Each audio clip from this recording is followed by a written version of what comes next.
അറിവിന്റെ വാക്കുകൾ ഓംകാരശ്രുതി നൽകി അഖിലവും ഒന്നെന്ന് നീ അരുളി.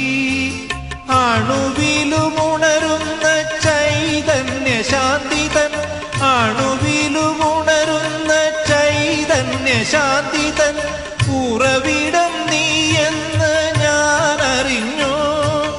അമ്മേ ദേവി അഖിലാണ്ടേശ്വരി, അമ്മേ ദേവി അഖിലാണ്ടേശ്വരി, നമോ നമോ നമോസ്തുതേ. മൂകാംബികേ നാദാംബികേ കുടജാദ്രിയിലെ നിറമൗന പൂക്കളെ നേറുകയിൽ ചൂടിയ കാവ്യേശ്വരി. മൂകാംബികേ നാദാംബികേ കാവ്യാംബികേ.